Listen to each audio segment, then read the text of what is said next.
Kasih karunia dan damai sejahtera dari Allah Bapa kita dan dari Tuhan Yesus Kristus menyertaimu sekalian. Amin. Marilah kita mendengar ayat renungan hari ini, Rabu 10 November 2021 yang dibacakan oleh saudara kita.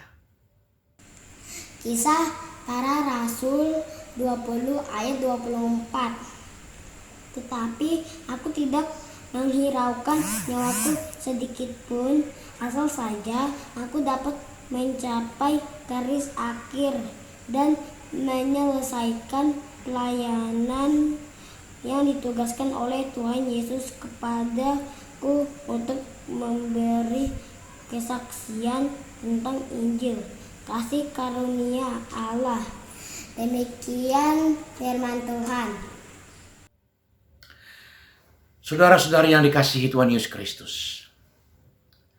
kisah perjalanan Rasul Paulus di dalam pemberitaan Injil Kristus yang tertera dalam seluruh kesaksiannya pada karya Maha Agungnya di dalam 13 kitab di Perjanjian Baru memberi semangat dan inspirasi yang luar biasa bagi kita yang terpanggil menjadi hamba Tuhan.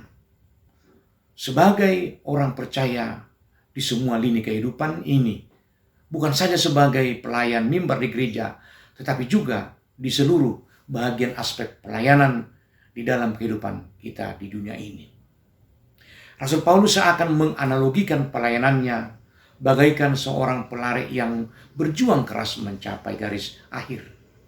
Kita tahu seorang pelari yang tangguh adalah berlari sekuat tenaga dan sportif berlari untuk mencapai tujuannya sebagai pemenang, mendapatkan mahkota atau medali yang menjadi tanda kemenangannya.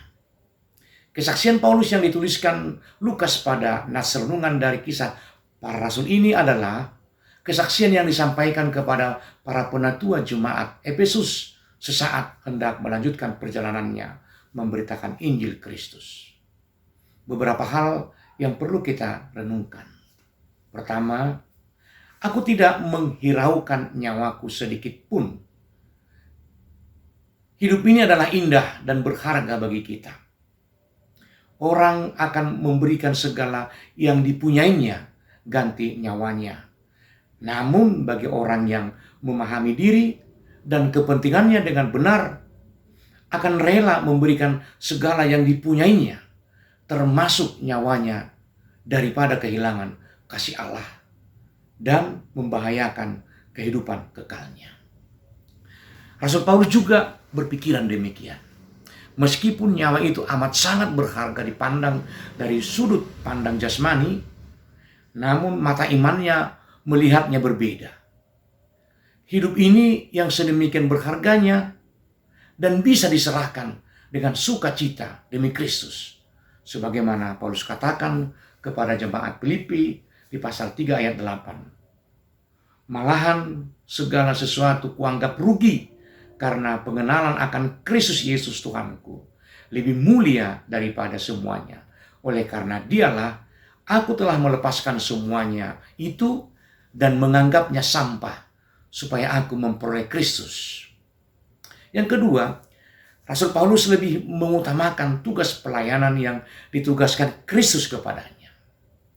Dia lebih memilih taat kepada Kristus walau menderita daripada menjalani hidup ini dengan manis dan indah dengan menikmati segala fasilitas kehidupan atas tugas pelayanan itu. Artinya, sesungguhnya seseorang boleh dapat menikmati segala apa yang tersedia atas jabatan pelayanan dengan menyenangkan hati semua orang, namun dapat mengabaikan kebenaran Injil Kristus.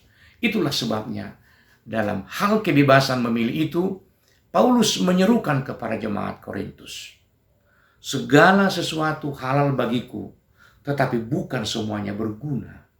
Segala sesuatu halal bagiku, tetapi aku tidak membiarkan diriku diperhamba oleh suatu apapun, katanya dalam 1 Korintus 6 ayat 12. Yang perlu kita perhatikan juga yang ketiga, memahami realitas kehidupan orang percaya dalam menunaikan tugas tanggung jawabnya terlalu sering diperhadapkan dengan pilihan sulit dan tidak jarang seperti memilih buah simalakama. serta banyak yang jatuh pada ketidaksetiaan kepada Kristus dengan mengorbankan kesetiaan iman yang benar demi kebutuhan hidup sesaat di dunia ini. Nats renungan ini boleh menjadi dasar pengambilan keputusan bagi kita setiap saat.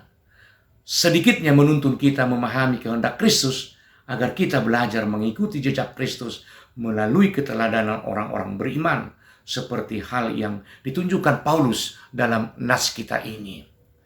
Marilah kita beraktivitas hari ini seturut dengan firman-Nya. Amin. Mari kita berdoa. Bapa Surgawi yang kami sembah dalam nama Yesus Kristus, kami puji Engkau Tuhan, karena Engkau memberikan penyertaan dan tuntunan kepada kami. Kiranya kami dapat memahami dan melihat mana yang terbaik dalam kebenaran-Mu, sehingga kami tidak mengabaikan kesetiaan kami kepadamu oleh karena berharganya dunia ini. Biarlah kami Tuhan seturut dengan kehendak-Mu. Di dalam nama Yesus Kristus kami berdoa. Amin.